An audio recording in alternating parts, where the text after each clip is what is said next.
Welcome into Embrace Debate, the number one Panthers debate show out there. I don't even know if there are a lot formatted in this manner. Desmond Johnson, I'm your host here on the Keep Pounding Podcast Network, powered by the Fans First Sports Network. Every week, Monty, Fetti from the Four-Man Rush, Cody, Lachney from the Carolina Chronicles join us to debate all things Carolina Panthers. We even get a little NFL too, so appreciate everybody coming through. We're not really on a regular schedule, so you just gotta subscribe to the to the Tobacco Road Sports Radio YouTube channel at youtube.com/@Tobacco Road Sports Radio. You'll get the notification when we're about to go live. We try to put them up as soon as we know when we're going to do it, so you got enough time to plan accordingly. Fellas, what's going on, man? Panthers 33-10 loss to the Dallas Cowboys at home. Apparently a day where Jerry Jones and Jimmy Johnson decided they were going to put Jimmy Johnson in the Cowboys Ring of Honor and celebrate it on the field at Bank of America Stadium, which made no sense to me. What's going on, fellas? How y'all doing? Yeah, we're chump change right now, man. Yeah, we're at laughing stock, man. Yeah, people just roll up on us and do whatever the hell they want to do. It's not a good look. Hey, it makes it so much worse that like after John or who I think it was Joe Persons, whoever made that tweet about after like out of 10 games, 5 of the guys have had like NFC or AFC Player of the Week. Like it makes it that much worse. That was Joe too, man. It was Joe. We're the get right game, man. Everybody gets right. We're the get right game. So the Carolina Panthers, and they do it the same way every week. It doesn't matter who they're playing. At the start of the fourth quarter, that game was what 17-10. It was a one possession game, and then you just kind of knew. As you watch, it was like, okay, something's going to happen. It's going to make the final score look like this. And that's exactly what happened. Pick 6 from Bryce Young. Cowboys get a touchdown on drive. And before you know it, they're up 33-10. We got some good topics today. I want to open it up to the crowd as well. If you've got a debate topic you want us to discuss, throw it up here. We'll put it up here live, and you can enjoy and embrace the debate yourself. I didn't type it into the topic stuff, but I did want to start off with the whole Bryce Young climbing the pocket debate, because apparently I've irritated Panthers Twitter from a simple-minded tweet that I put out. Welcome to my world. Yeah, really, I felt like Cody. Like I literally and Monty. Like I was like, yo, I'm not even trying to piss anybody off, and I'm just putting my thoughts out there.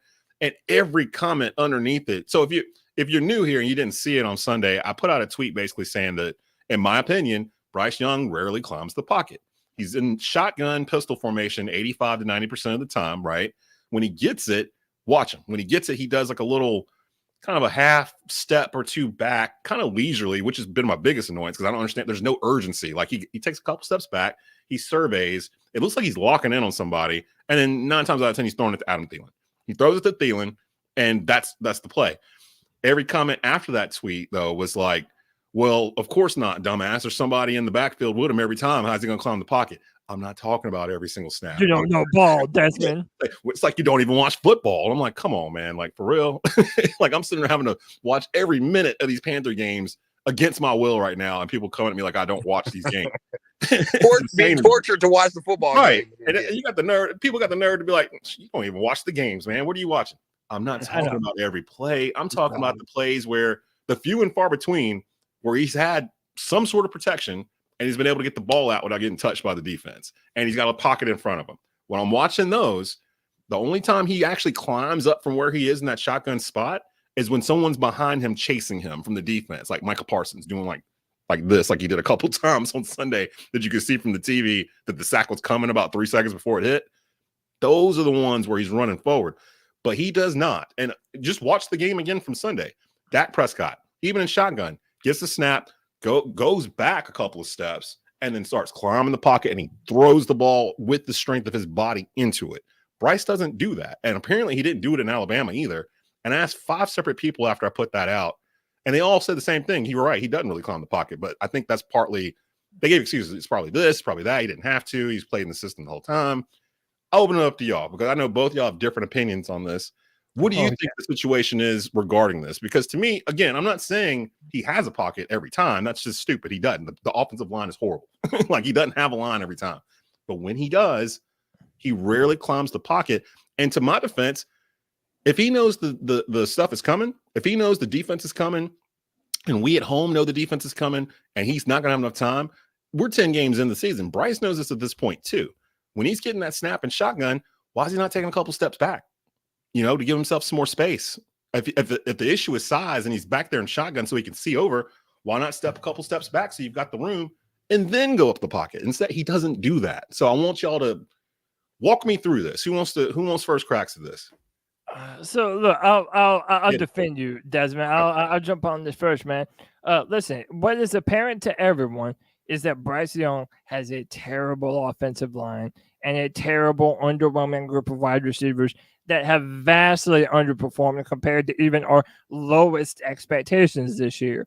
But a lot of, Bryce Young super fans, I'm just going to say it that way, what they have a hard time admitting is that a lot of these errors and a lot of these mistakes, not all of them, but a lot of them are on Bryce. And if you want to chalk them up to rookie mistakes, that's fine. But we cannot deny that there has been a lot of bad decision making recently.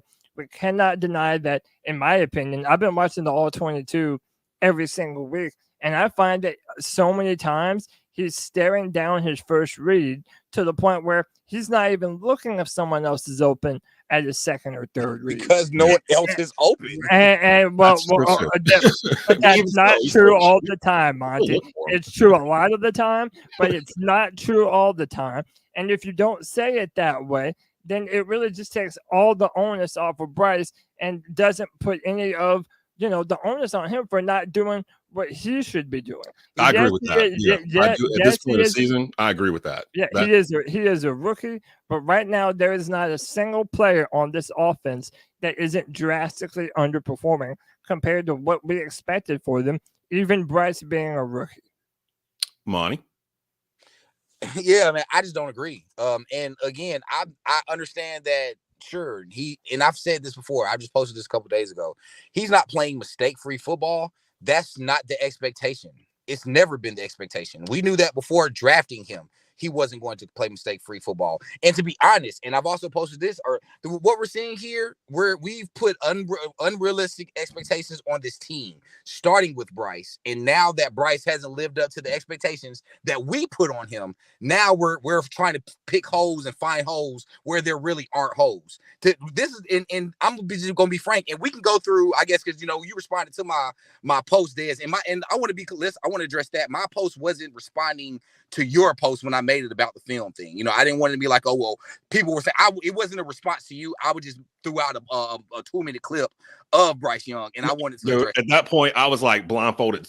Yeah, right. Exactly. Because everybody's coming at me. I was like, I don't know what's. Yeah, and we've all been there. We've all, of course, we made something. It didn't seem like everything is directed to, and that's why I wanted to address. That wasn't directly, responding to. I didn't think it was, but no, that's good. Okay, perfect. Yeah, but but even when looking at the film, I know we say we all look at all 22.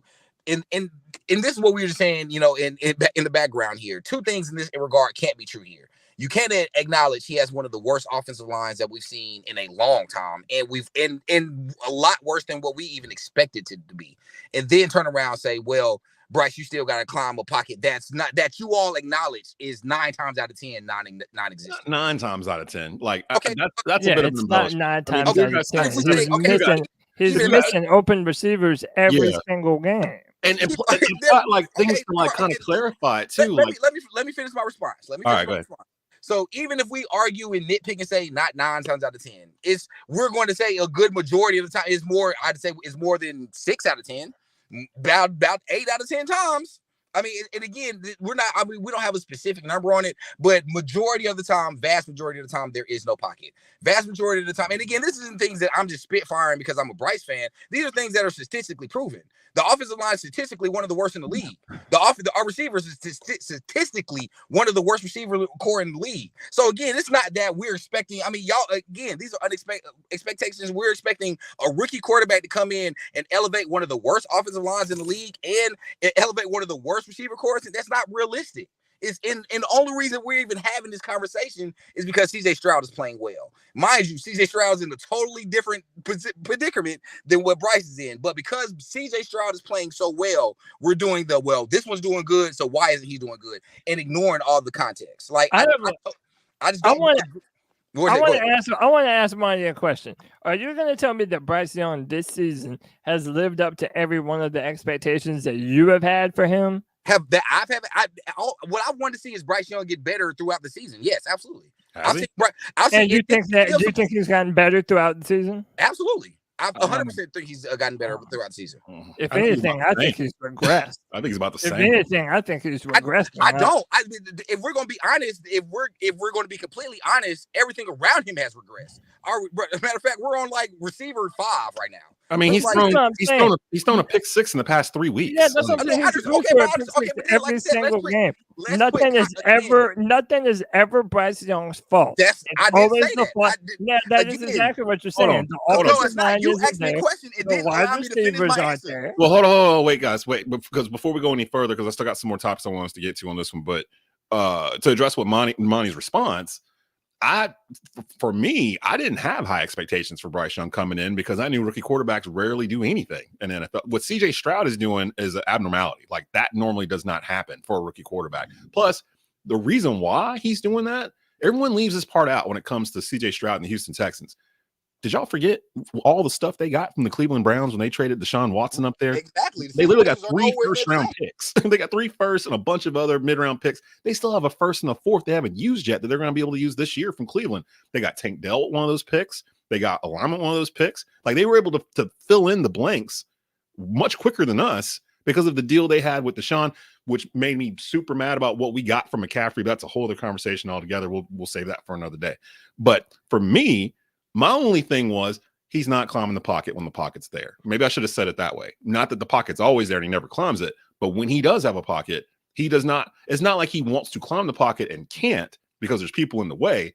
He is not thinking about climbing the pocket, which means he never does it, like ever. That's my point. If you watch him play, that's not part of his game. Neither is the check down. He doesn't check down to anyone. He rarely checks down to whoever's in front of him. That's not true, man. And no, seriously, man, we're used to like, this is where Christian McCaffrey made his money, was in the check down. We used to complain that check down to him too much. So we started seeing it all the time from Cam. Bro, he almost threw an interception, but I don't agree. He almost threw an interception from checking down this past week, bro. That's just not true. Matter of fact, if you can make the argument, because before at the beginning of the season, that was the argument. All he would do was check down, and all he threw was through the screen passes. So now we're saying a couple weeks later he never checked. That's not true. But that's what I'm saying here. As the season goes on, as we continue to lose, we come up with we're finding holes in this game here that's just not there. Because at the beginning of the year, all we said was Bryce doesn't throw the deep ball. He doesn't take shots. All he's doing is throwing screen passes. All he's doing is throwing check downs. Now here we are 4 weeks later. We're saying he never checks. That's not true. I'm saying there's no check down there. Like the play, it's not really Bryce. It's really more the play. The plays are also, there's no check down. We're not going to pretend like Bryce is throwing with a great ball placement either. I mean, a lot of the pick sixes that he's thrown have been drastically off the mark. They've been behind the receiver. And he's not stepping up into the pocket. You can see him behind. You can also literally see him staring down his first read. Now, there have been points when I've asked. Now, I don't know if this is the coaching staff going to Bryce and telling him, "Hey, look, we know you don't have a lot of time, so get the ball out quick." I said this on Twitter, and I got a lot of pushback for it. Bryce has regressed in terms of, even in my opinion, where he was at Alabama. I never found that he had a problem going through his progressions at Alabama. I never felt that he had a problem stepping up inside the pocket at Alabama. Granted, obviously this is the NFL, but a lot of the things that we were sold on when it comes to Bryce, the reason why you traded up to number 1 for him, he isn't displaying any of those traits right now. And I think that's why a lot of people are disappointed, because he isn't processing the field like this ultimate T2 Terminator. He's not putting the ball on the money. He's been very underwhelming this year. It's not all his problem, but he has a lot of things that he's going to have to clean up before he's able to play professional football at a high level. Like learning how to play offensive tackle. That's one of them. Right? yeah, if he could do that, it'd be great. You're not talking about it now. You instantly bring it on to everyone else. Wait, I want to address Willie's comment, because this is the exact thing I was talking about, where he came in and said, what pocket? He came in a little late. Exactly. I guess he didn't hear it or whatever. Willie, I'm not talking about every time that they snap the ball. I get it. He doesn't have a pocket more often than not. It's a jailbreak for the most part. And it's not Icky alone. It wasn't just Bozeman, who I saw was getting some stuff on Twitter, which was then how do you say in the same breath he has to be better behind the pocket? When he has a pocket, you can't sit here and say that the offensive line is bad and sit here and say that they let people through every single play. Right. I'm not saying that every play he has an opportunity. Even if it's not every single play, it's majority of the plays. So the ones where he does have a pocket, he shouldn't do it anyway because on the other ones he shouldn't. Okay, well, you can count on 1 to 2 hands how many times he has a clean pocket. No. I wouldn't make the comment. Then why is it that numbers totally support that we have one of the worst offensive lines then? We do. I'm not denying that at all. Literally, no one is denying that. I'm sitting here saying we have no one is denying that. Again, two things can't be true here, man. Two things you can't say you have a terrible offensive line. Bryce Young, rookie quarterback. What we're saying is Bryce Young is leaving meat on the bone every single Sunday. There are plays to be made that he is not making. And then on top of that, Monty, the elephant in the room that nobody wants to address is that the 10-year veteran Andy Dalton came in for one game and threw for almost 400 passing yards. On 60 Bryce has not come. No. Watch that game because Andy Dalton climbed the pocket in that game. He threw the ball 60 times. Either way, literally just by doing line. It's the same line. A veteran and a rook. Bro, just by doing the math, dog, he only threw the ball 6 yards attempt. Just doing the math alone, bro. Bryce literally, if Bryce would have threw the ball 60 times, he would have thrown for almost 400 yards. That has nothing to do with my comment. He doesn't climb the pocket. He doesn't climb the pocket. Now, for whatever reason that is, fine. There is no pocket. The line is horrible. Whatever the case may be. He didn't do it at Alabama either, and he had one of the best offensive lines in college football. He did the exact same thing. He catches the ball in pistol shotgun. He's rarely under center, and he basically stands back there and he waits for the routes to open, and he throws into a window. You can't do that in the NFL, and it's almost like he's still trying to do it. And Frank Wright and Josh McCown, Thomas Brown, they're not correcting him on it. So it's almost like they think he can do that too. The windows in NFL are way smaller than the windows he saw at Alabama. He can't just stand back there leisurely and then throwing it flat-footed off his foot. That's what he's doing. He's literally throwing it flat-foot off his back foot. He's doing it because he's not climbing the pocket. Like, I'm not saying anything crazy, but people are saying it like I'm crazy. No one's saying that he's a bust. No one's saying that he's a bust. No one's saying that. I'm a Bryce Young fan. Yeah, like our future. And this is why people on Twitter drive me crazy. Our future is dependent on Bryce Young. Everyone knows that. If the Panthers are ever going to be good, Bryce Young has to be good. He has to be good. Yeah. But there is this subset of Panther fans that cannot and will not ever put the blame on any player for Bryce Young. And frankly, it's annoying, man, because it makes having real conversations about the Carolina Panthers difficult to have if you're always moving the goalpost.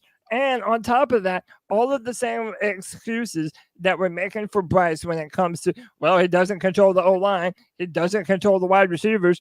Nobody wants to give that same grace to any of our coaching staff right now. So it's like, okay, well, which one is it?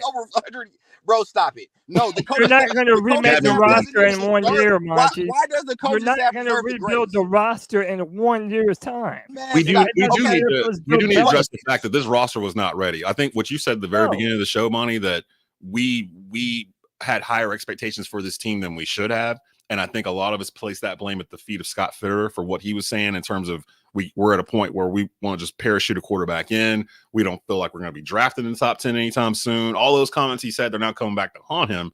But we forgot the carnage that went through this roster over the 4 years before those comments were made.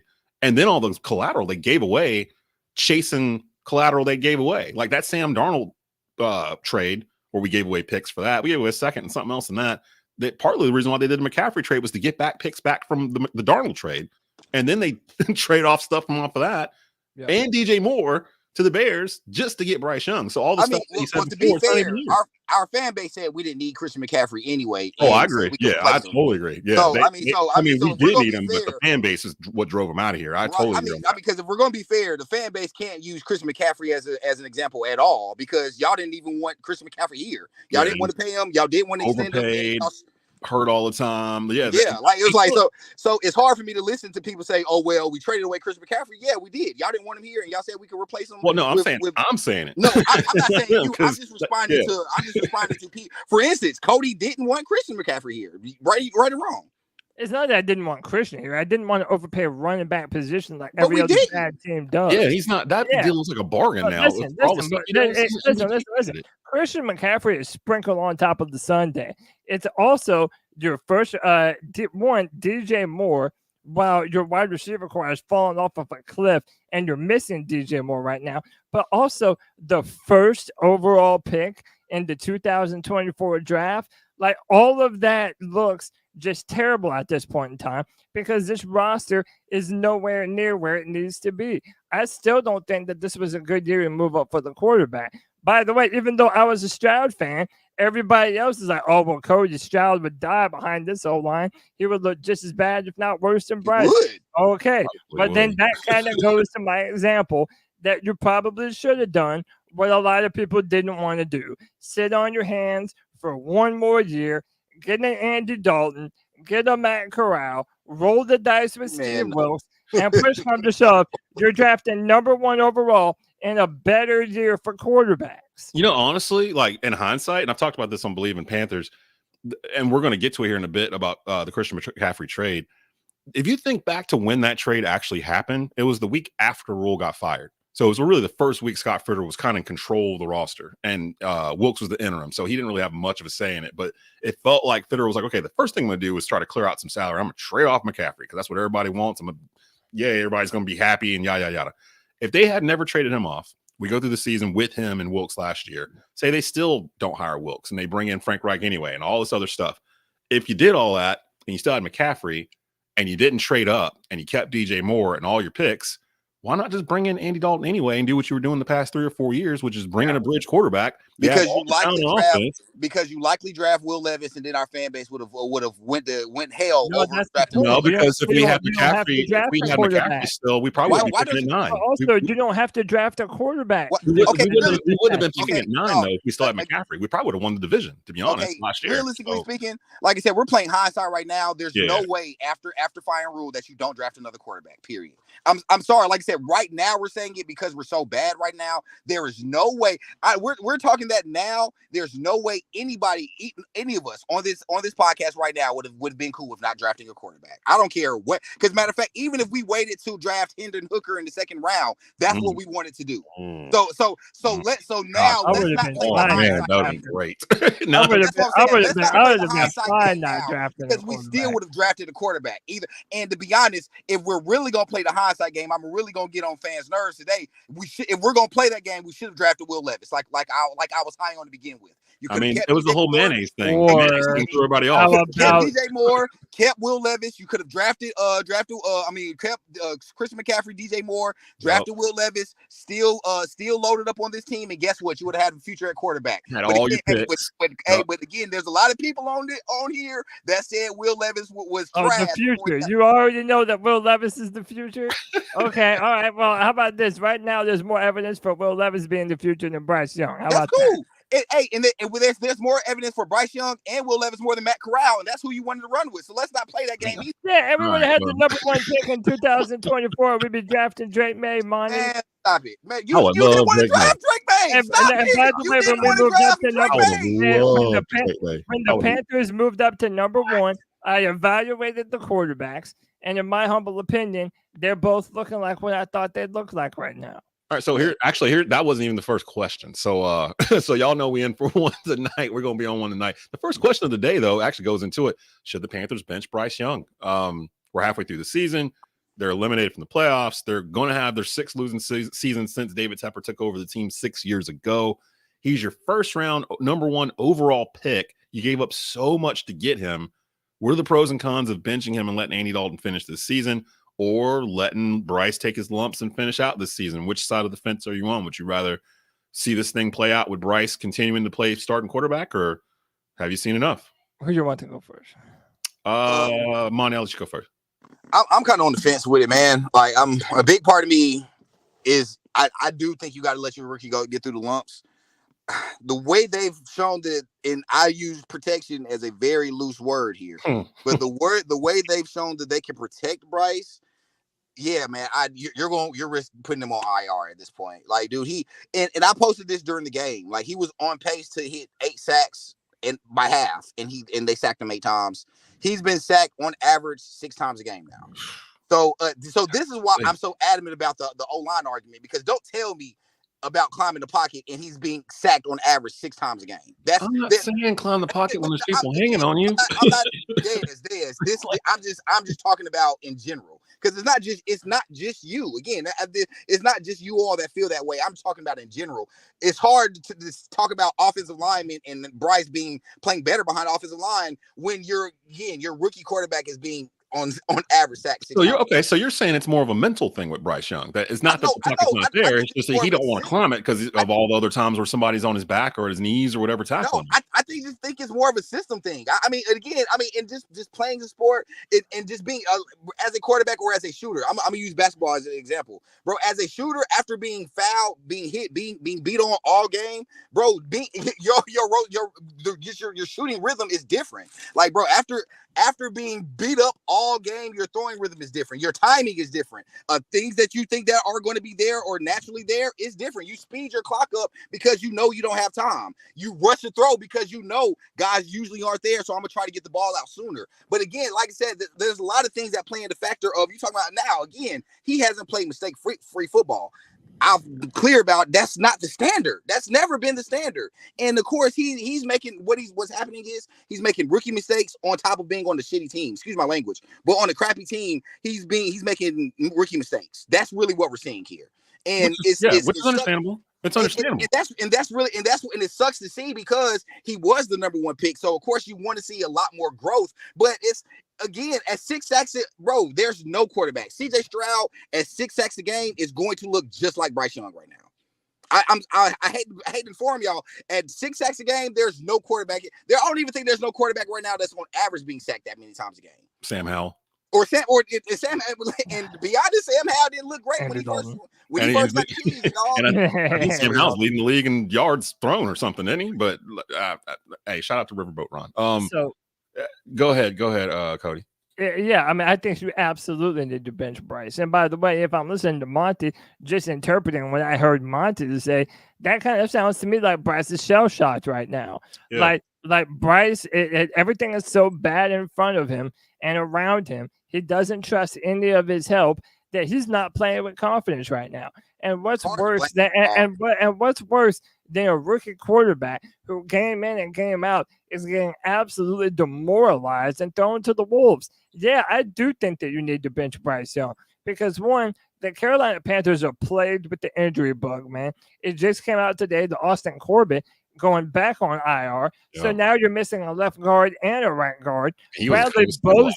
Bradley Bozeman has been absolutely terrible in pass blocking. So right now, I honestly feel like you run the risk of getting Bryce hurt at the end of the season, and then thereby preventing him from being able to start next year, similar to what happened with Austin Corbett. Then you're putting Bryce even further behind that development line. And to top it all off, let's be real, we're probably going to be hiring new coaches and a new front office. So Bryce is going to be learning another new system. Yeah. Why continue to trot him out there to reinforce all these negative traits and learn these things that he's just going to have to start over from scratch next year? To me, it's counterintuitive. Since the end of the game Sunday, because I was all on I don't know if Frank Wright's going to make it through the year. Now that I'm at Wednesday, I'm like, you know what? He probably will get fired. Yeah, I don't think he's going to get fired at all this year. Matter of fact, I think he's going to start as the head coach next year because you can't just let him go after 8 months. Like, you still, at this point, because at that point, Skylar Callahan made an excellent point of this. At that point, if you let him go, David Tepper's on the hook paying 3 coaches at the same time. The Matt Rule, or the money he had to pay out for Matt Rule, the buyout for Frank Wright after 1 year, and then the new coach you bring in, if it's like a Jim Harbaugh or somebody, it's going to be big money. He ain't going to do that. He's going to at least let him get through year 2 and see what they do in this offseason. Now, Scott Fitterer might be the sacrificial lamb because of all this. And at this point, I'm like, all right, Fitterer needs to go. Because I'm sitting there looking at all the stuff he did post Matt Rule. because anything he did while he was here with Matt Rule, I can't blame him for, because Matt Rule had the final decision on all the personnel stuff, everything down to social media posts. Apparently, Matt Rule had the final decision on. So I can't blame him for that.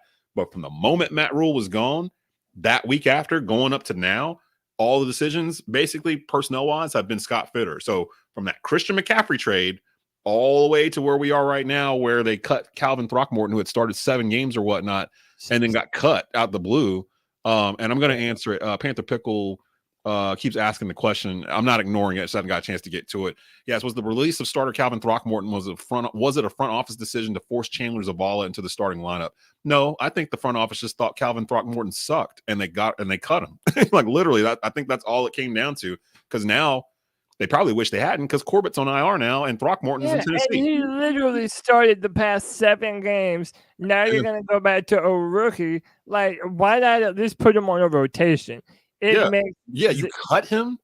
Like you didn't demote him from being a starter. You cut, like, he came into work on Monday to watch film. They're like, your gate code don't work anymore. Like what? Why? And it's not like he was playing worse than anyone else too, man. Everybody, like he's so bad. Like you said, Bozeman's been getting abused. And honestly, now I'm looking at the line, and all of them are getting abused like this. I can't blame the line. I watched this line play exceptionally well last year in a different scheme. I got to blame Frank Wright, because Frank Wright, bless his heart, he keeps going into these press conferences with Sheena Quick and Vashti Hurt and Joe Person and these guys, and he's answering too much. He's answering too much in these questions. He's literally telling us, yeah, I get it. They're a power run line. I know what their strength is. That's not what we want to do. We're not a smash mouth team. That's not what we want. We're not trying to do that. He's literally saying this in the press conference. So we don't have the personnel to be a power run team, to be honest. I mean, we don't. They made it go away. Like they didn't resign Foreman, And to me, and think of the timeline again. I think because they offered Foreman first before they gave Miles Sanders the money. I think Foreman saw that they weren't going to be running power and decided he was going to leave because he wouldn't be effective in this offense. So he left and took less money. He took $2 million for 1 year to go to Chicago to be the third string back, basically, instead of staying here and being the main running back and whatever they're going to do. So he had to be told something. We're not running the same thing, blah, blah, blah. It's like a zone thing, yada, yada. And he left. They brought in Miles Sanders, who came from Philly, that runs that kind of similar blocking scheme. The problem is our offensive line can't run it. They're not built to do it. Ickey wasn't a pass blocking tackle in college at NC State. He hasn't been here. No. Most of these guys, Moten, he's never been a really great in pass coverage. He's been more of a run grader, like downhill his whole career. Bozeman, he came from Baltimore. Like, you know what I mean? Like Corbett from the Rams. Like even Brady Christensen, who was playing great at left guard, him being gone, nobody talks about. Like, I think he was really the glue. Him and Corbett were really the glue of the line. And him being gone, it's just had so many holes. And they're trying to run an offense they can't run. They don't have the personnel for it. And Frank won't change it. And you can't change it now because you're in the middle of the season. So I can't really blame the offensive line for what's happening. They're getting put in positions that they shouldn't get put in. It should be, especially with a rookie quarterback, we should be running the football 30, 35 times a game. I don't care if they're only getting 3 yards carry. Like, we should be running the ball and getting Bryce comfortable. He should be under center, handing off half the plays. You know what I mean? But they got him in this pistol, and he's throwing to Adam Thielen 60% of the time. The defense knows where it's going. I know where it's going from the living room. Y'all know where it's going. So it's like, how hard is it for a defense to try to stop this? And that's kind of where we are. Like, we're in this, we know what's happening. The Cowboys defense knows what's happening. Michael Parsons knows what's happening. Bryce knows what's happening. But we're going to run this play anyway. and you see, that's why I'm in favor of benching Bryce, not because I have some vendetta or grudge against him, whatever people are saying on Twitter. I mean, I think for his own health and safety, it's better to put in Andy Dalton right now. I mean, why else would you sign a backup with that many years of experience if you didn't plan on using him for moments when your quarterback is struggling? I don't understand it, man. Hold on, let me see the difference here and Embrace Debate and other shows is that if somebody gets out of pocket in the comments, we will call you out. Nato Jenkins, what's annoying is y'all not acknowledging his team sucks, which is why his play is not good. Which one of us three have you heard say that this Carolina Panthers team is good? That's just that default answer. Here complaining about how bad they are awful every Sunday. Like, what are you talking about? Like, the team is bad. Everybody knows the O-line is bad, man. No one's saying that it's good. No one is saying that it is. No one's saying the receivers are good. It takes all 11. Don't say that we don't know that the team is bad. We're 1-9, bro. Like we get it. We can't score 20 points a game. We had a 100-yard rusher this year? No, not once. Not one game. To be honest, I think Chuba had an 80-yard game winning, and that's the closest we've even gotten to 100 this year. And I feel like that was like a month or two ago. Like I feel like that was early, that was like first couple weeks. Ago. Yeah. So yeah, we're acknowledging that we're not good, NATO. Don't worry about that. We aren't the ones that are gonna, spit shine a turd and be like, hey, we're 1-9, but we're still the Panthers. Like, look at us, we're still great. No, no, that's not what this show is. This is not what the show is at all. Mr. Strat says, wait, fans don't decide these things. Fit does, and he should know better than to get BS for C-Mac. I'm still mad we didn't get a first-round pick out of that deal. Christian McCaffrey is an MVP candidate, like right now. And he's healthy. He's 2 years of his career being hurt here. But even revisiting the CMC thing, bro. At that time, that's what I'm saying. Now we're playing hindsight. At that time, bro, fans were happy with what we got for CMC. A lot of fans were saying there's no such thing as getting the first round for a running back. We got a bargain for it because we were driving his value down because he was injured. He wasn't worth the contract that he got paid, and all of that was silly. All of that was crazy. All of that was crazy at that time. It's crazier now that we look back at it because again, at this time, fans were saying it's great. We got a second round pick because we thought we fleeced San Francisco. Now here we are. They got an MVP candidate. Yeah. We got Jonathan Mingo. So, it's just, man, it's hard for me especially the CMC thing, bro. It's because it's like, dude, our fan base didn't even want Christian McCaffrey. Now we got Jonathan Mingo out there running 5 yards. No, I don't even want to start with Jonathan Mingo. Dog. I know. I mean, and that's the thing too. If you still have Christian McCaffrey on this team, you don't have Bryce Young. So you also can't be someone that's complaining either way too. That you wanted to move up. Cody, according to you, we should have traded up to Bryce Young. But you were willing to trade everybody to move up for Bryce, and so far none of that has been worth it. Now, hold on. Now, granted, that was after McCaffrey was gone. McCaffrey was already gone at that point. Let me address that because go ahead. I wasn't willing to trade up everything. Matter of fact, was I willing to lose draft picks for to trade up for Bryce? Absolutely. I didn't want to lose any players because again, and they've already confirmed we could have just offered more picks instead of losing players, which that's what we should have done. We could have kept DJ Moore. We could have because if we're talking about the picks, you're right. I don't care about the picks. Fitter can get picks. I ain't worried about it. That's what he's good at. Look, he can get picks. I'll just go to show you how much first round picks. Well, hear me out. Well, I'll just go to show you how much picks are, how important picks are. Bro, San Francisco busted on a quarterback with a first round pick, traded their second round pick for a running back, and they're still a contender for a Super Bowl. And I don't care about the last pick in the draft playing quarterback. Exactly. You know what I mean? Like he's I don't care about the pick. So the 49ers, man. I hate the 49ers. Yeah, but can you imagine if we were looking at the next 3 years not having a first round draft pick? And this goes back to my point. The Panthers were not ready to trade up. Everybody may have been thirsty for a quarterback, but look how many holes on the team we have right now. We need another corner. We need another linebacker. We need another edge rusher. We might need 2 more offensive linemen and 2 more wide receivers. And now we're trying to give up picks. I'm sorry, man. We just were not ready for this trade, man. And we're in a dangerous spot of having this whole thing be a compound effect for the next 2 to 3 years. Yeah, I think we're in the middle of that because they didn't do the rebuild right. They didn't officially do a full rebuild. They started when they traded McCaffrey. That should have been the sign that, and the whole league thought so. Remember that week they were like, oh, it's a fire sale in Carolina because they traded Christian McCaffrey. They must be trading everybody, and then they traded no one. And they kept everybody. They kept Burns. They kept Horn. They kept all these dudes that they could have got some stuff with. I'd been fine if they cleared the whole table. If we were 1-9 and didn't have a defense that's like 7th overall in yards allowed and didn't trade up for the number 1 pick and all the stuff that we did, if we had just cleared everything and just started building in the draft and we were 1-9, that's a lot easier to swallow with Andy Dalton at quarterback than for what they did. They got rid of all the pieces that would have made Bryce Young better. They got all of it. So who was he supposed to pass it to or throw to? So that kind of brings me to my next one. What's the first thing Panthers owner David Tepper should do on day 1 of the offseason? And that's a loaded question. You go ahead, Cody. Oh, man, day 1? Yeah, day 1. What's the very first thing? If you were David Tepper, billionaire owner David Tepper, what's the very first thing day after the Super Bowl? What's the first thing you're doing with your franchise? Bro, probably firing Scott Fitterer. All of them. I know it's such an easy answer, but listen, man, like I understand that there's this, some people give a grace period to Fitterer because Matt Rule had the final roster control for the first 2 years. But me, I'm like, dude, you have had your fingerprints on this roster for the past 3 years in a row, and we have been a top 10 picking team every single year that he's had his hands on this organization.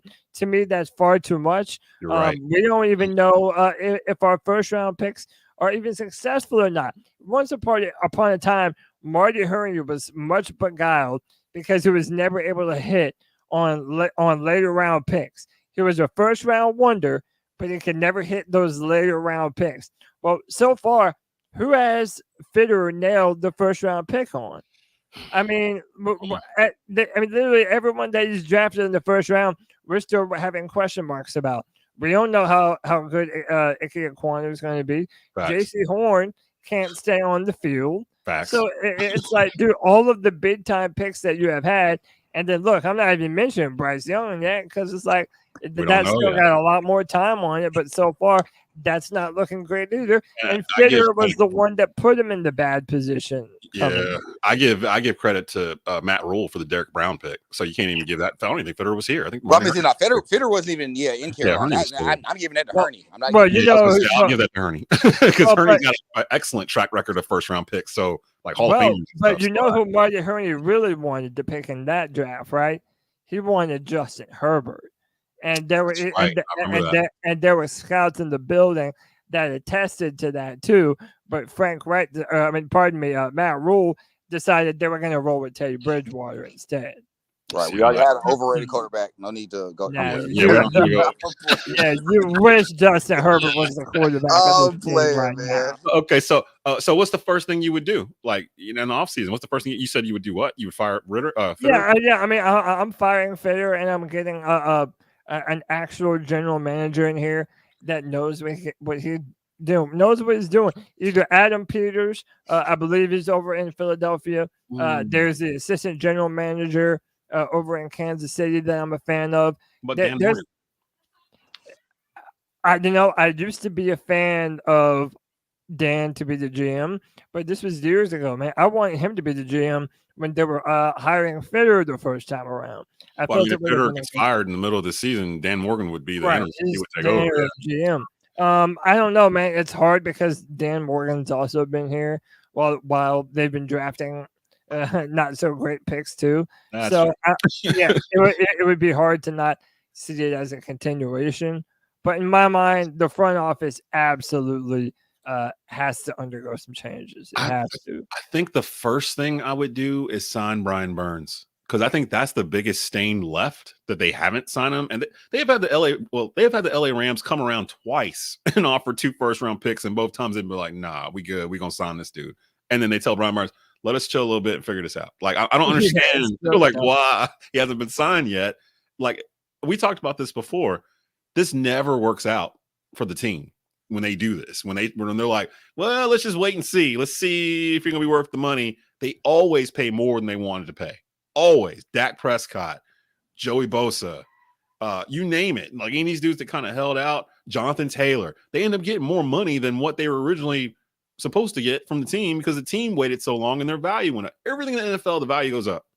So for someone who was in here just a minute ago that said the first thing they would do if they were David Tepper is sell the team. I'm trying to find there's so many comments in here. I see that so much online where people are like, David Tepper should sell this team. He should be ashamed of himself. Yada, yada, yada. Look here, y'all. David Tepper bought the Carolina Panthers 6 years ago for $2.5 billion. You know how much the Panthers are worth today? Yeah, it's close to $5. Like, and we haven't even had a winning season. We haven't had a marquee player, really. Like, he's already doubled the value of the team in 6 years. Give me one reason why David Tepper, as a billionaire, should sell this team. If he just sits 4 years, it's going to be worth close to $7-8 million, $1 billion. Even all the losing, you have opposing fans selling out the bank. And he's probably going to end up building a stadium and like owning it, kind of like a Jerry's World type deal. I could easily see him do. I thought that's what eventually was going to be the plan in Rock Hill, that eventually he was going to build a stadium down there, like, because the facilities were going to be down there anyway. There's a lot of land down there. It's right off 77. You're supposed to be a Carolina's team. He was just going to build his own unless he shoehorned the state into putting even more renovations in Bank of America Stadium. He was on internet the other day talking about how it's an old stadium or whatever. Yeah. So he's already planting the seeds. He ain't going nowhere. So y'all could forget this whole he should sell the team to appease the fans or whatever. Like this notion that he should just do it to be nice. That dude is a businessman. He is not concerned with little Billy in Concord that's mad that David Tepper hired Frank Wright and, and traded up for Bryce Young. He don't care about any of that. He's worth way more. He's worth like $17 billion now. I think I think he is the richest owner in the NFL, not counting the Walmart money in Denver. I think the Commanders owners are richer than him too. I don't know. Well, that's a group. Magic Johnson's in that group. The dude that owns the 76ers is in that group. Somebody else. I think the dude that owns the 76ers is the majority, but Tepper, I think he's number 1 or 2 overall. Yeah, I know that the Waltons are worth a little more. He's either 2 or 3. Yeah. 2 or 3. That's insane. So here's down that same vein, as you're getting kind of a supersized edition of Embrace Debate tonight. Panther do-overs. Which would you rather do over? Ron Rivera getting fired or Christian McCaffrey getting traded?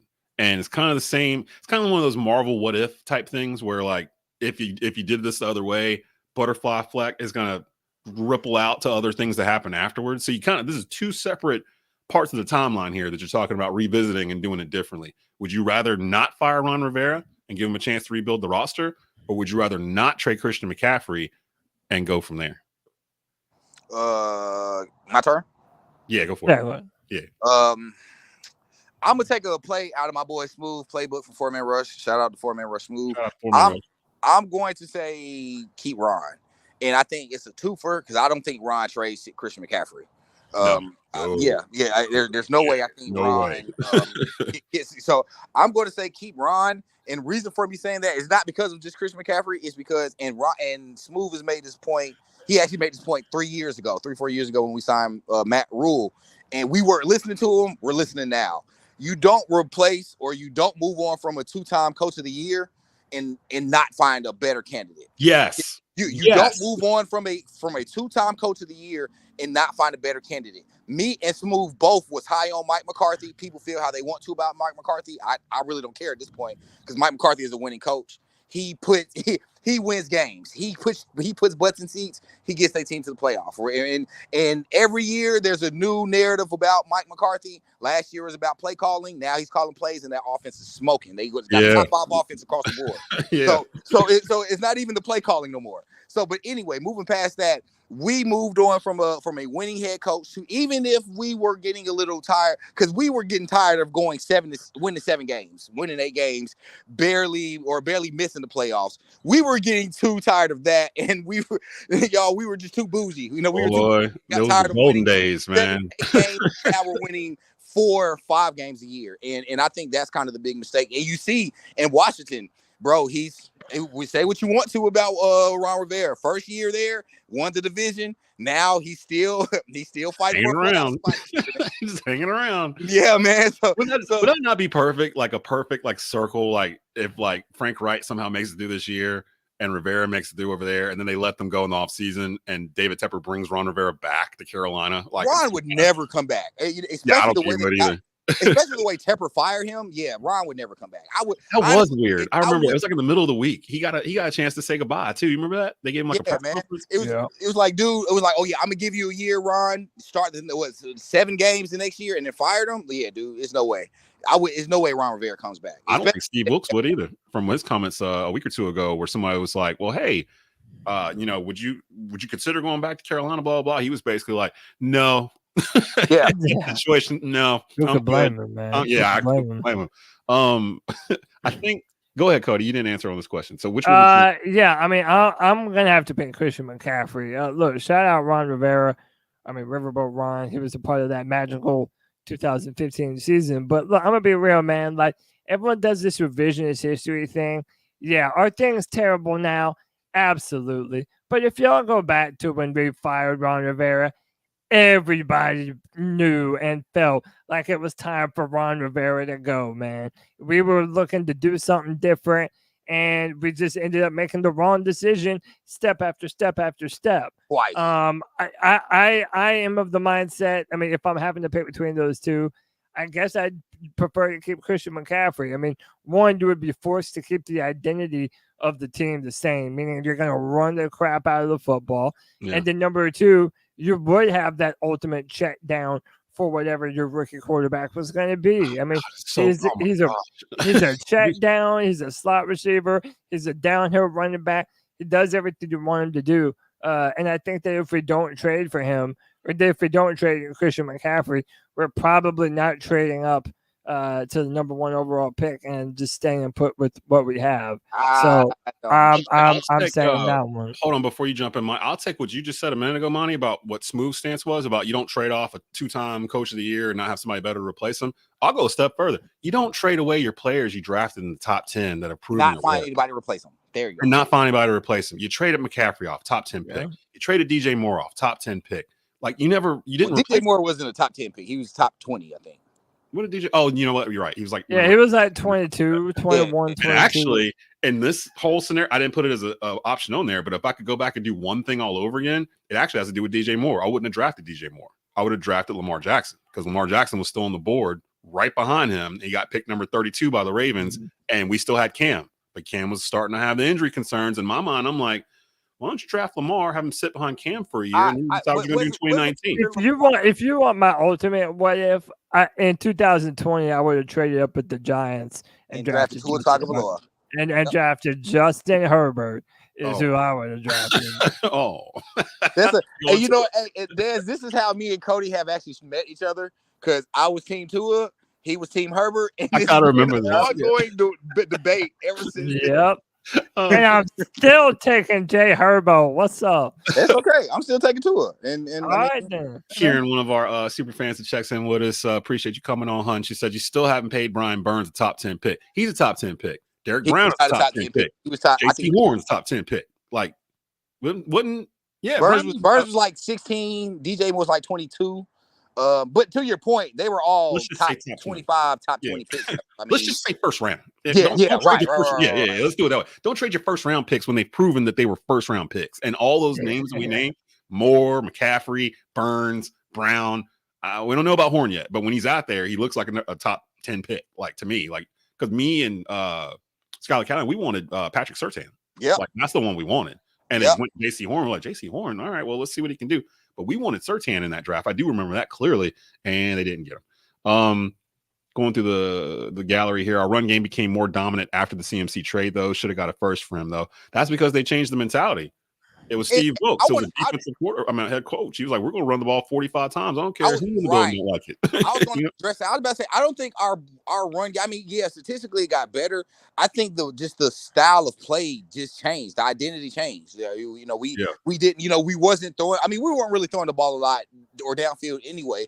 But what we were doing was playing prevent ball from having Sam Darnold make a lot of mistakes. He was we know our quarterbacks are bad. And you just didn't give Sam Darnold many times to screw it up.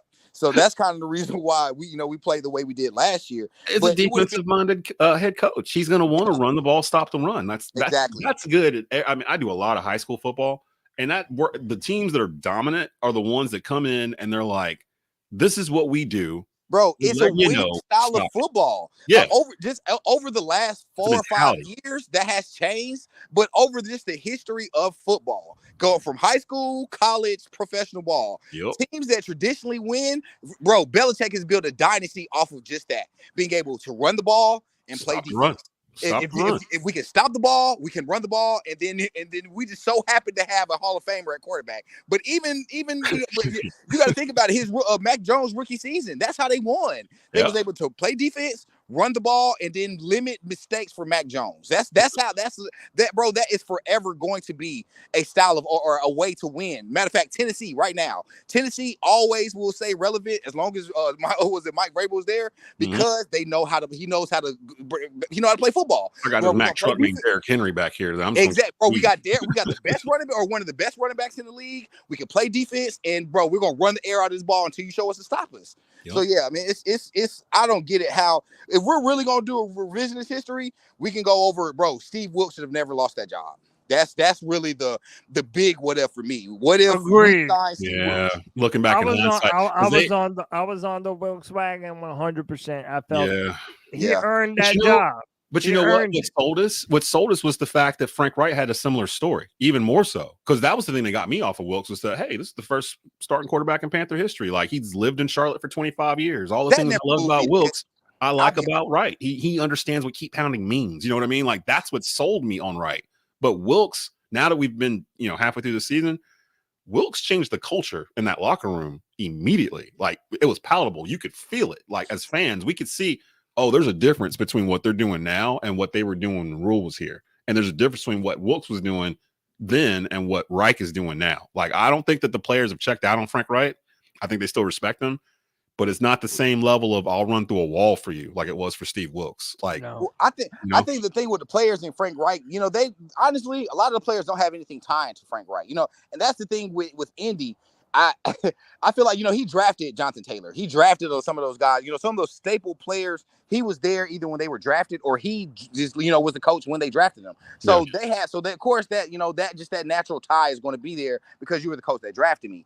None of these guys, other than maybe Bryce, will have, of course, it's rookie class, but and I'll be honest, like, Bryce has no ties to Frank Wright. Why, as a rookie quarterback, would I be 100% gun ho to support you? And dude, I'm out here, bro, y'all out here getting me killed every single week. Dying out here. It's like, dude, I'm fighting for my life every single week, and I wouldn't support Frank Wright. Did you hear the report that Bryce called a players only meeting and basically cussed everybody out? Oh, like, yeah, dog. Using words that they'd never heard him use. What? Hey, bro, I don't believe this on for Twitter. a second, dog. Yeah, I had put on Twitter. He's 5'10", 180 pounds, and cussed everybody out in the room. Everybody, like everyone was like shocked and took aback that he was using some of the words, like some of the. Yo, is this real? Wait. This is real? Like, y'all not. No, this happened. I think Monday. Yeah, bro, it happened like 2 weeks ago. Yeah, it said he called a players on the meeting and cussed everybody out. All right, hey, I hope that shit is true. But it didn't work. It didn't work. They played exactly the same. Right. I'm just saying, I hope that is. I want him to get upset. I want him to get mad. I want him to sound like more than just a Boy Scout, man. Like, you have to be able to be a leader of men. And if that's true, I love it, man. I got to give some revisionist history here because Panther Pickle's saying Keith Pounding was around when Reich was a player here. No, it wasn't. No, it wasn't. Sam Mills started that in 2003 as an assistant coach on their Super Bowl run. He was battling cancer, and that was the rallying cry for that team during that playoff run. Jake Delhomme, Steve Smith, Julius Peppers, and those boys. Mills we didn't have a Keep Pounding. That wasn't our mantra. It wasn't even a thing until Sam Mills made it that, and then and he was only here that first season, and he was going the next year, wasn't he? Who, Sam Mills? No, right? Yeah, because Kerry Collins took over. I was going to say he was only here that first season. Yeah, so I mean, and he is the first starting quarterback in Panther history. Yes, he did throw the first touchdown in Panther history. Dom Capers is on his staff. He was the first head coach. But I'm starting to think, and Skylar brought this up to me. I didn't even know this. Did you know that the Carolina Panthers have one of the largest coaching staffs in the entire NFL? Oh, no, I didn't. I didn't know that either. And it's starting to make sense when he said it. I was like, you know what? It does feel like there's too many cooks in the kitchen sometimes. Yeah, well, it does. It's funny you say that because before we in the group chat with 4-Man Rush, we all, was making jokes. It's like, dude, I've never seen so many assistant coaches that get hired in one off season, because that's what it felt like. It felt like you had a tight end coach, end coach, had a wide receiver coach, wide receiver assistant coach. It's like, dude, why do you have so many different? And even, but you know what? Assistant to the assistant. Yeah, I'd never really the whole Carolina thing really wasn't. Now I'll be honest, I got bought in after the whole Avero and Thomas Brown signing. After that, I was kind of I think we're trying to be a serious team. Yeah, young talent in here. They're trying to get some young guys to prove it. And Avero has essentially worked. I think they have hit the struck goal with Avero. It's still to be TBD with Thomas Brown, but that was kind of when I was. But the whole the first QB thing, that really didn't mean nothing to me. It's like, dude, he wasn't even good here. He played one season, wasn't great, and that was the story of it. So I mean, it's a cool. Man, Frank is weird because Frank is the guy that led the Bills to the 31-point comeback win against the Oilers in the playoffs or whatever. He did that in college too, in Maryland. So he's kind of known to be that guy. So on one hand, you want to root for him. I'm not really mad at Frank Wright. I'm just disappointed. You know what I mean? Like, I had such high hopes for what they were going to do, hyping up this coaching staff and all this stuff. And now it just feels like it's too much. Like there's just too much going on. It needs to be stripped down and get back to basics because it feels like it's not helping Bryce. It feels like last week they did this a little bit during Dallas where they were doing a little bit more no huddle. Some of the stuff he was doing in Alabama, like little bubble screens and stuff like that. They still need to do much more. He was under center, which we hadn't really seen a lot this year. Stuff like that. So Frank is starting to sprinkle some things in there he wasn't doing before. But it just doesn't something. It just it's not. You know what? I've been saying it, and I was watching y'all on Believing Panthers, and Skylar said it too. It seems like there's a lot of trying to fit a square peg into a round hole. We're trying to make our dominant downhill running attack turn into a zone-based running attack and trying to pass protect all the time, throwing the football. And we just moved to this 3-4. And look, credit to Rivera. I think our defense has been the best part about this team. They are undeniably keeping us in these games. And it's not even the starters. You know what I mean? Half of them. And we're riddled with injuries up and down that defense, and yet we're still doing okay. However, I still feel like our front seven still isn't entirely built to run a true 3-4 yet. So, I think that's a David Tepper thing. I think David Tepper wanted to switch to a 3-4 because he's from Pittsburgh and they've ran a 3-4 for 60 years. And that felt like one of those David and Nicole type things. Like as he's walking past the room, oh, you know what? You should switch to a 3-4. And then he walks down the hallway. That's 100% how I think David Tepper owns anything. It's like, well, I saw them do it down the street. So let me start this out here. Oh, you know, by the way, me and Nicole were eating dinner the other night and we decided we were going to get Bryce Young. Right. Exactly. Yeah. Just figure it out. I don't know what you're going to just figure it out. Oh, we don't want to do power run anymore. We want to do that spread that they do in college where everybody's zipping around, and let's do that. And to you all's point, I'll say this: if they decided to go with Bryce Young and never, and I guess and overlook Frank Reich wanting another QB like CJ Stroud. Again, I think we've talked about this before, and I don't think that's true. But if it is true, bro, you got to fire Frank Reich, man. And because I'm sorry, because David Tepper is going to screw it up anyway. You got to get David Tepper, a guy in here that's going to because if you intentionally tied your coach's hands behind his back, I feel bad for Frank Reich. We got to get Frank Reich out of here because there's nothing that either one of them gonna do. Frank Reich ain't gonna be able to win here, and then you damn sure not gonna be able to win with the quarterback here or with the quarterback you drafted because you clearly don't have a quarterback or a head coach that can coach him. So. He's been kind of leaving clues, like in his press conferences. Like Frank Reich's been kind of leaving clues that this is what's been going on. Like he had no reason to put out there that he meets with the owner every Tuesday and that those conversations aren't pleasant.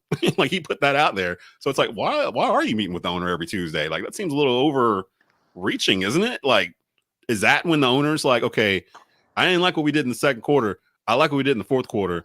Let's do more of that. Let's do more Bryce throwing 3-yard outs to Adam Thielen, like that kind of thing, and then making them implement it into the game plan. Nicole Tepper was at practice watching the offensive line last week. Like, what are we doing? Like, who's in charge? Who is in charge here? Like, I don't know what we're supposed to be doing. And I think David Tepper's looking at it from an analytical perspective because he's a hedge fund manager and he made his money that way. Yeah, he doesn't know anything about football. He doesn't know how to do this. And again, this is another reason why I want Fetti fired. I believe everything that Dave Tepper said impromptu at that Bryce Young press conference after we drafted him, when he just ran up there and just started talking, when he didn't even have a microphone. Like everything that man said, he just parroted something that Fetti told to him at an earlier date and time. Everyone knows that, dude. This dude has no idea what he's talking about. You're so right. And when that happened, we were shocked he was even talking because David Tepper don't talk to us. Yeah, why are you saying us? Like, he's talked to us maybe 5 times in 6 years. Like, think about it. He's talked to us every time he's fired a coach, every time he's hired a coach. And about it. He don't do radio. He don't do TV appearances. It's honestly funny because he only comes when he thinks that he's done something good. Like he only shows up when he thinks he's going to get praised. Like, dude, it's funny you say that.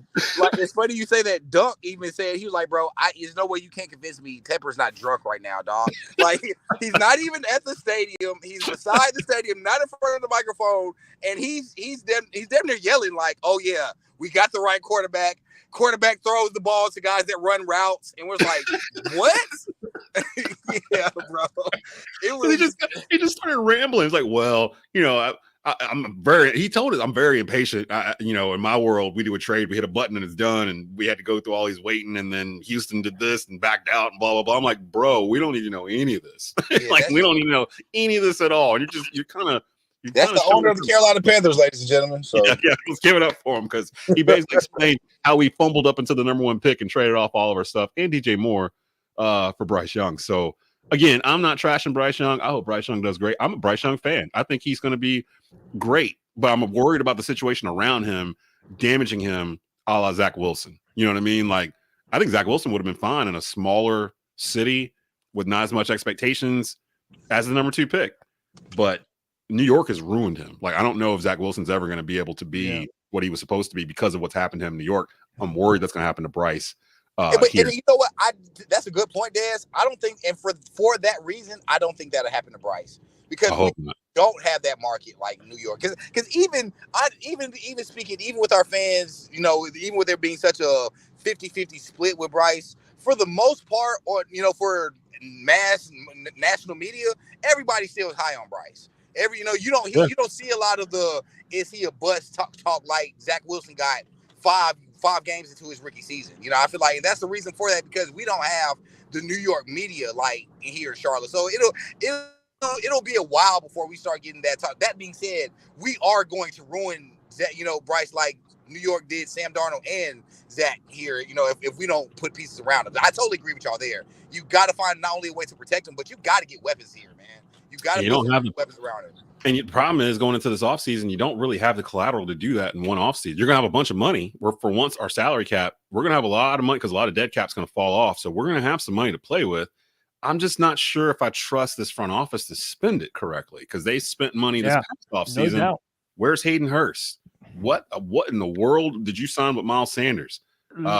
All of their free agent signings have drastically underperformed compared to what they thought they were getting. Except everyone for right.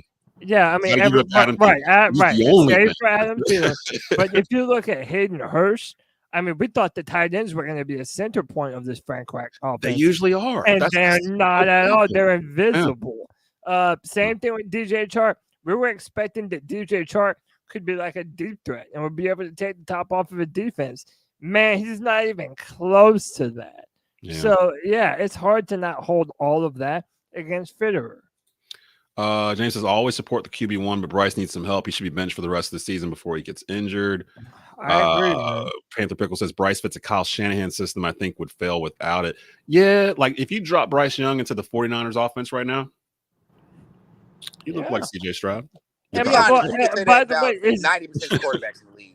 That is true. Can we be real? And a lot of fans are going to get pissed. A lot of fans are going to get pissed when I say this, but Brock Purdy is kind of the goal for Bryce, right? No, absolutely not. How is it not? I don't think Brock is all that good. How is Brock Purdy the goal to be for Bryce Young? He runs that offense 100% efficiently. He's able to spread the ball around. He's able to navigate the pocket. He has weapons everywhere. He's around the same height. He's around the same height. He's around the same arm talent. Garoppolo is the goal.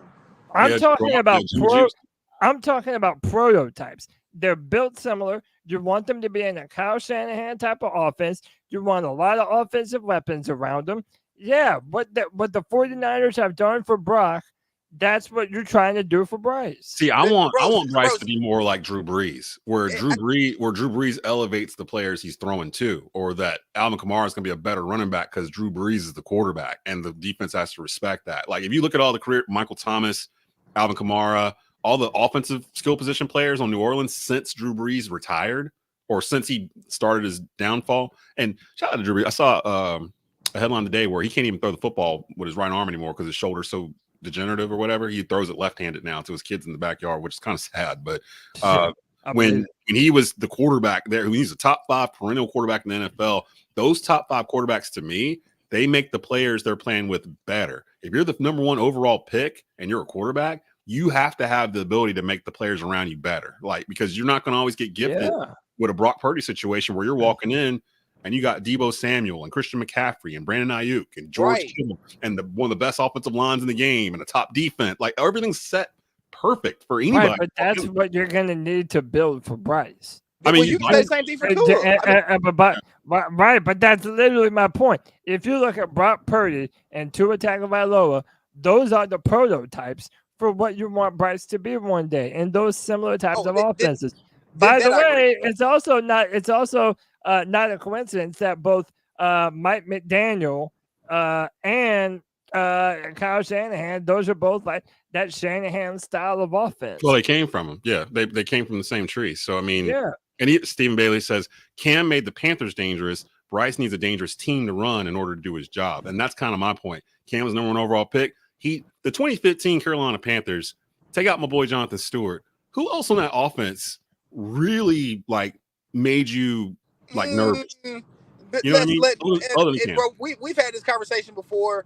Let's not do that, bro. Cam's rookie season, he had a Hall of Fame receiver, has a Hall of Fame tight end. I'm talking about 2015 when they made the Super Bowl. But I guess when we say that and you look at the comments talking about Cam made Panthers players better, bro. Cam also came into a lot better situation as well. Oh yeah, definitely. So even when we do the parallel of comparing them to, like, bro, if Bryce would look a lot better with Steve Smith, Jonathan Stewart, Ryan Cleo, or Jordan, you know what I'm saying? Like, he would look a lot better if that was the situation. So knowing Kuechly coming a year later, like exactly. Like, bro, it's not. We're talking about, bro. His starting left tackle we're talking about is a bust. You know, his starting receiver is a 33-year-old Adam Thielen that we're happy that is having a revamped career. So it's not really the same. So that's why when we talk about comparing him to Cam Newton, it's not comparable. Yeah. On top of the fact, Cam Newton was a generational quarterback, dog. Like, I'm sorry, that's why I say he was a unicorn. We ain't gonna never see Cam Newton again. You're not. Exactly. Yeah. You're never going to see another Cam Newton, and it's not fair to compare Bryce to Cam Newton. It's like they played nothing alike. Their styles were nothing alike. So to say Cam elevated the team around him, sure, absolutely. Cam also had a lot better team around him. So, but now to what Cody is saying, I do agree that is the prototype for Bryce. You got to have but that's not a knock. And I feel like that's when fans hear that, they think that's a knock on Bryce. And I'm not saying that that's a knock, by the way. Cody, I'm not saying you're saying that. I'm just saying in general. Because when fans hear that, they think, oh, well, if you got to be like Tua, then that's a knock. And it's not. Like, dude, so to me, name all the quarterbacks that are balling with bums at receiver. Or name all the quarterbacks that are balling with bums as an offensive line. There's not many quarterbacks. Pat Mahomes. So let's stop making that argument. Pat Mahomes. That's pretty much right. You got one quarterback. You got one quarterback out of 32. That's the only one I can think of. Because I can't even name who he's throwing to other than Kelsey and Sky Moore. That's it. I don't even know. And bro, if we gonna keep it real funky, like Josh Allen they were calling Josh Allen the bust before he got Stephon Diggs. Yeah. So all right, but hold on. I gotta push back a little.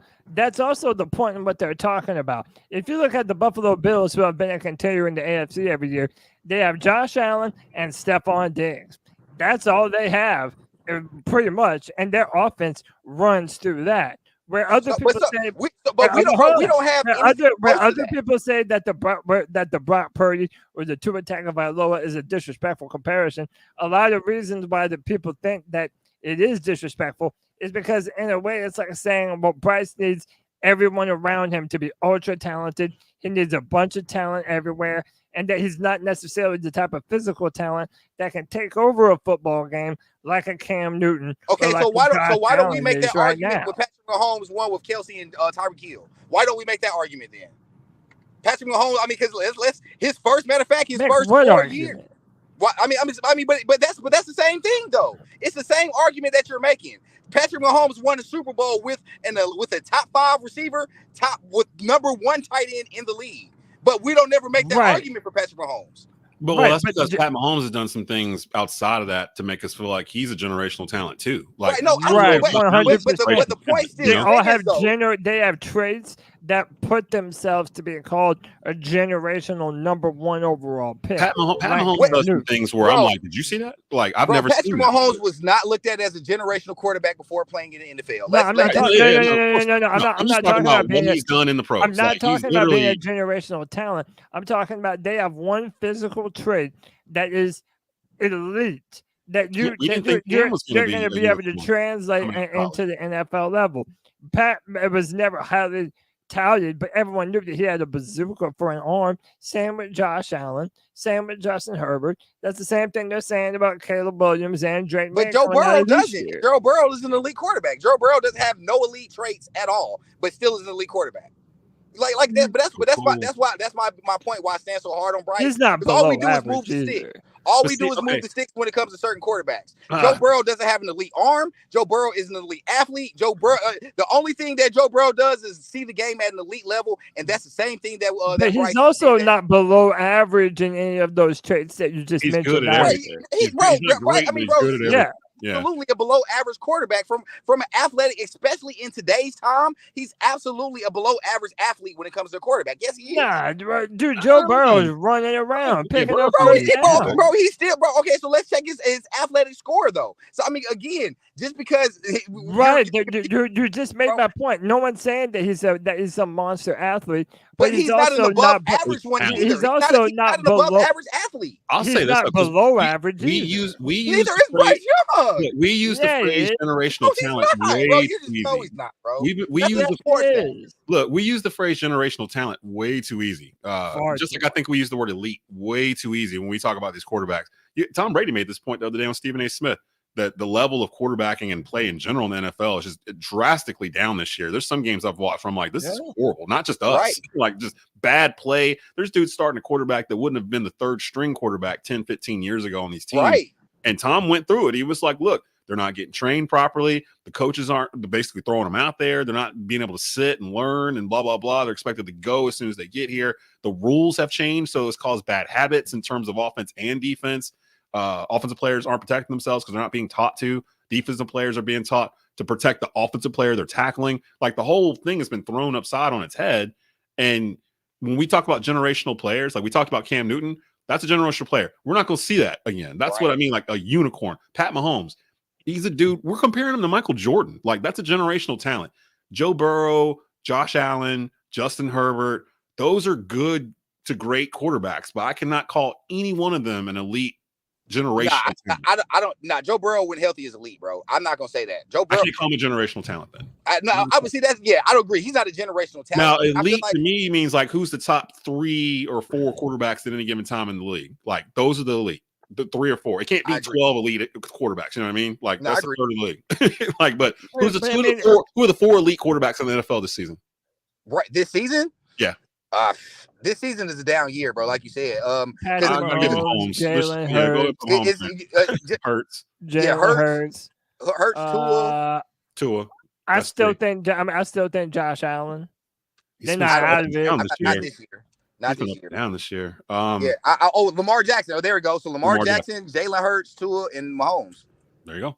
And I'm cool with that. And so you got one generational guy and 3 dudes that are like right there with him. And then below that would be the Josh Allen. I'll say Lamar Jackson is a generational athlete. Lamar Jackson is a generational athlete. I'll say that as well. So but when you're talking about generational talent, you're talking about a quarterback that checks every box. So, for example, do they have the height? Do they have the arm talent? Do they have the mobility? Do they go through the progressions? Some quarterbacks check more boxes than others.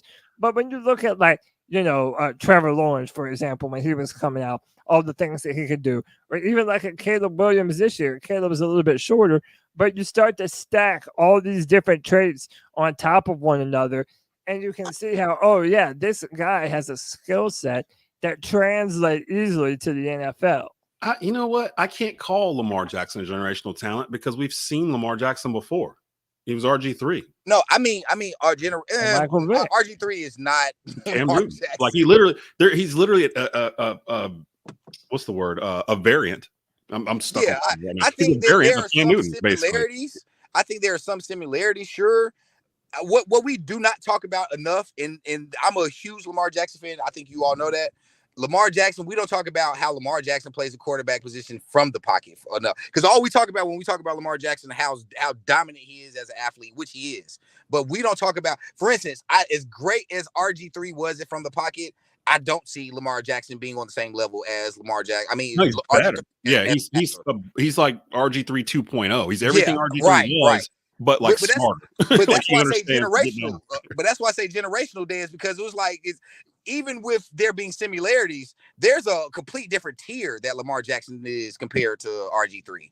I feel like okay, I feel that part, but I'm more stuck on the whole. When you say generational talent, I'm looking at like how many guys are playing like Lamar Jackson after Lamar Jackson. Because to me, Lamar Jackson is playing like Cam Newton, and that's why Cam Newton is a generational talent, and Lamar is coming behind. Well, Cam Newton would also run through you.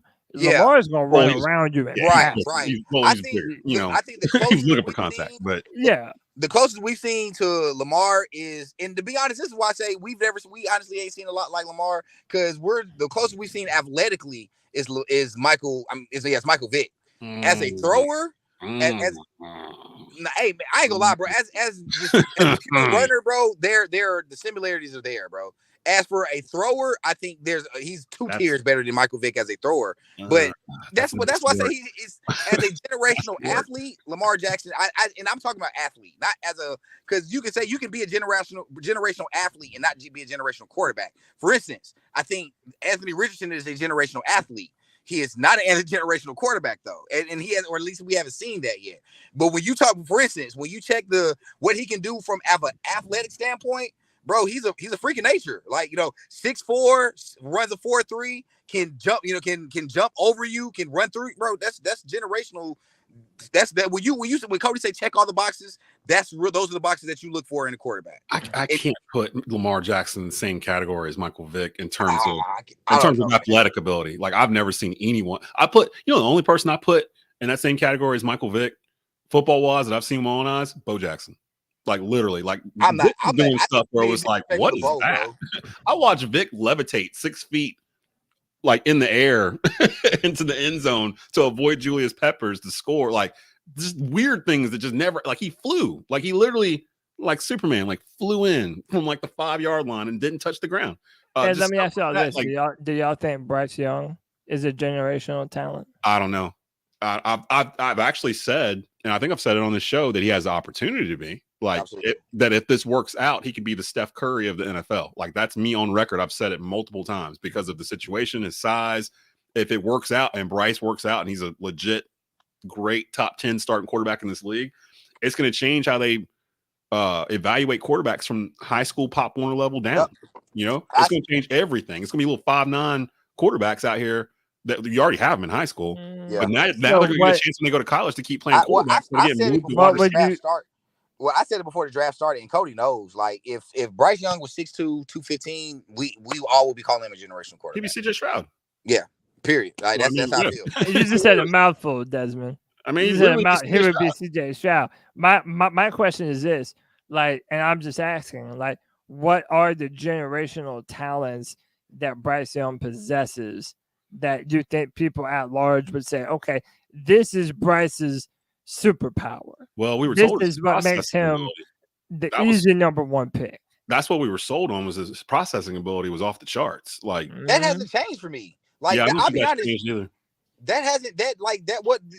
you said, Des, that has not changed for me. And to be honest, so many people echo the same thing how I feel here. We don't even know if that's true or not, because he's not in a position or in a situation to where we can know if that's true or not. Yeah. I mean, again, we just had Cody, one of your favorite players of all time, Greg Olsen, just said what we've been saying for months now. It's not even fair to accurately judge Bryce Young this year, because they can't even protect him. Literally, from the first play of Dallas game till basically the end of the game, he was under fire. So, and again, we can argue, and we're not going to dig up an old conversation. We can argue how often it is, but it's often enough to where we all acknowledge, bro, he can't win behind this offensive line. So with that being said, bro, we don't know if what we was told about him being an elite processor is true or not, because we don't see that, because he's not in a position to where we get a fair look at that. So when you ask me now, 9 games, 10 games into the season, I still feel that way, bro.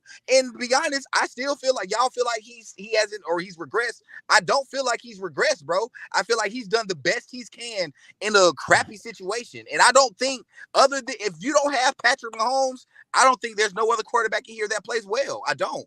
Even Pat Mahomes in that Super Bowl a couple years ago where he didn't have offensive line. And bro, that was it again, bro. That was with a top 5 receiver and a top 5 tight end, and he was still hitting dudes in the chest, and they were dropping it. You remember that? Right. Like, he was still hitting dudes, like he was throwing like this, and still. So my question is, bro, if the best quarterback that we've seen in the last 5 years struggles behind the trash offensive line, and he got elite weapons, why are we expecting your rookie quarterback? Why are we expecting Bryce Young in 9 games? Yeah, but I mean, he's also not processing to the level that we were sold as. And that's just the truth that Monty and not a lot of other Bryce fans want to admit. There is times in every single game where there are receivers that are screaming wide open, and he either doesn't look, or he's overthrowing, or he's just not even looking in that position, not coming off of the first read the entire time anyway. And that's where a lot of fans are a little bit pissed off. That if you're going to move up to the number 1 overall pick for a 5'10", 195-pound quarterback, and you tell me that his processing is like that of a Drew Brees, you're expecting more. Even as bad as this team is, you're expecting him to be able to elevate the team in those moments where he's had the opportunity to do so, and he hasn't done so. Every time he's had a big play, where he's had a couple of chunk plays this season. Anytime he's had one, it's when the play is broken down. He's had to improv. Exactly. Like he's had to scramble out, bootleg out to get away from death, and literally somebody's running downfield on a route they weren't supposed to be running at that point, and he sees him and he hits him. If he's still in the pocket and he's following the play that Reich or whoever was telling him in his ear, he's liable to get killed back there, man. Yeah, I think he's doing what they're telling him to do, or he's throwing it away. Like he's not taking a lot of chances. I agree with that too. So a lot of that, I've even said that in my film reviews. They're telling him to get the ball out quicker than I think even Bryce wants to. So how do you blame Bryce? This is okay. I'm saying what it is. I'm saying that he is obvious without blaming Bryce. He can say that Bryce isn't meeting the expectations set at the table 100%. without blaming it all on Bryce. Like 100%. I don't think that's all Bryce's fault. Both of those things can be true at the same time. Yeah, I do. Bryce is in a terrible situation. Again, no one is arguing that. But there are moments when Bryce has had the opportunity to make plays that he himself has failed to do. And it's not being unfair to call those things out. Now, some of that stuff, again, this whole, as we come back full circle here, and this was a supersized edition of Embrace Debate. I didn't mean for us to go this long. Appreciate everybody that's been checking us out and coming in and out as we do this live here before the holidays. Some of that stuff, though, with Bryce, I don't think that you can really, I'm trying to think percentage wise. I'd say maybe 30% of this is Bryce. He's still a rookie. He's listening to a brand new coaching staff. We just talked about it a minute ago. There's so many mouths in his ear on the offensive coaching staff alone. He's talking to Josh McCown every day, Frank Wright every day, Thomas Brown every day. Jim Caldwell's lurking around the building in the shadows somewhere. He's talking to him. Like, there's all these different people telling him, hey, look at this way, look at it that way, try it like this, do it. It almost feels like when he's not doing the hurry up and they're doing like a huddle and he's getting a chance to see the defense and everything, it's almost like his processing skills or whatever you want to call them, that they're hurting him, that he's actually over processing, that he's looking at everything so much and he's trying to figure out what's going to go on, that us at home, we can see the sack coming. Like, we see Michael Parsons coming around the corner as he's standing there looking for whatever and trying to gauge what he's seeing. We can see Michael Parsons coming like behind you at home, and we're going, no, throw it. And he doesn't throw it. Like that's where we're stuck on. I'll add on to that. I feel like there's nothing worse as a quarterback in being in a drop back situation and being expected to go through a progression, knowing that you're not going to have time to go make it through your progression. 2 seconds.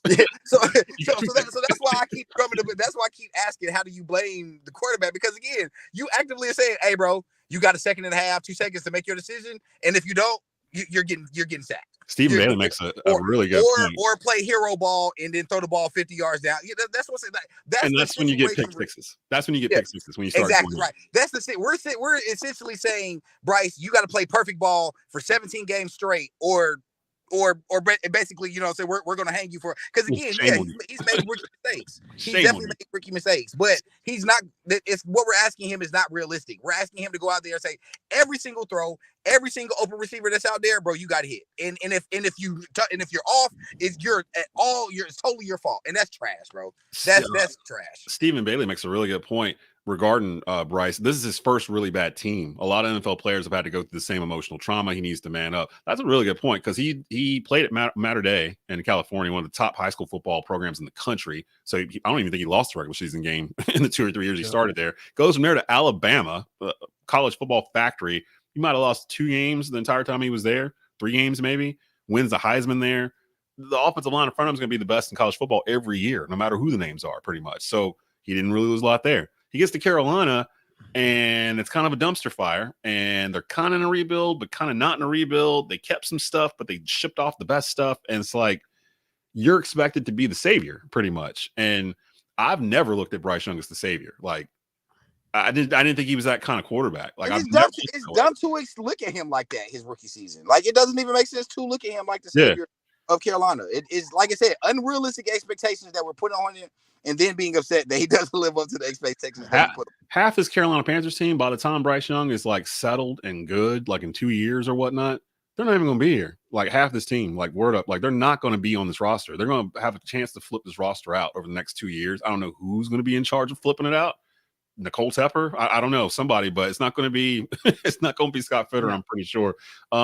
And real quick before we get out of here, because we're right up against it too, James says props to Parsons, though. He looked like he eased up on Bryce when he sacked him. I noticed that too. It looked like he remember, didn't Michael Parsons put out a video talking about he did he's up on Bryce? Leave that man alone. He's doing what he can. He did Zavala dirty, y'all. He did Zavala so dirty. He couldn't even show his face to his family. I heard, bro. A lot of these pass rushers probably know that they're going to set a record on us. So they're like, you know what? We're not going to try to kill you back here, dog, because we know we're going to get back to you like 10 times. We're going to see you again in about 8 minutes. Yeah, bro. Yeah, exactly. We're going to see you in the third quarter again. So, but by the way, that's why I'm saying, like, we should protect Bryce. We should save Bryce from himself and not have too big of an ego to say, all right, let's sit him down and see what Andy Dalton is going to be able to do, because Andy Dalton is not the future. If someone's going to take lumps, I would rather it be Andy Dalton out there, rather than continuing to compound these negative attributes that Bryce is having to go through, not going through his progressions well, either because he doesn't have time, or because they won't let him, or he's just not doing it, or whatever. All these compounding issues. Well, yeah, save him from that when you have a better wealth of talent around him to be able to prop him up. But right now, it's not that time, man. This is the worst team that I've seen in a long time for the Panthers, and that's saying something, man. We've been bad for a while. In hindsight, from the first comment that we talked about earlier in our comments, the do-overs or whatever, they probably should just let Andy start this year and let Bryce sit a year while they got this together. Like, they could have did this after they sat Bryce cool I'd have been cool with it too. Like, just let Bryce sit and learn. Because, I mean, after a certain point, there would have been a crowd that would be like, oh, you need to let him play. It's Bryce Young. He's number 1, Alabama, blah, blah, blah. But after those same people saw the offensive line and what was going on, they probably like, you know what? Let's let the kid sit for a little bit and learn behind Dalton. Let's get some wins. And we probably could have. This division is horrible. We probably could have still been, we're only 4 games out of first right now, and we're 1-9. So it's like, I don't know. They could have did this. Now I feel like that ship has sailed. I don't think they can do that now. I think they probably will let Bryce continue on starting through the rest of the season, but they could have. We need to get out of here. It's almost Thanksgiving. We need to go. Shout out to everybody that's been in here tonight. A supersized edition, holiday edition of Embrace Debate. Since we had been on a couple of weeks, so we thought we'd give y'all a little something. Follow the Keep Pounding Podcast Network on Facebook, Twitter at Keep Pounding _FFSN and at Tobacco Radio. Subscribe to Tobacco Road Sports Radio's YouTube channel for more Embrace Debate. Follow Fans First Sports Network on Twitter at fansfirst _SN for other shows with all the other NFL teams, as well as other shows on the Keep Pounding Podcast Network, including the Cat Cave. A new episode just dropped about 2 hours ago, so you can go check that out from there. So we're gonna get out of here. For Cody, for Monty, I'm Des. You've been watching a supersized edition of Embrace Debate here on TobaccoRoadSportsRadio.com and the Keep Pounding Podcast Network. Keep pounding. Keep pounding.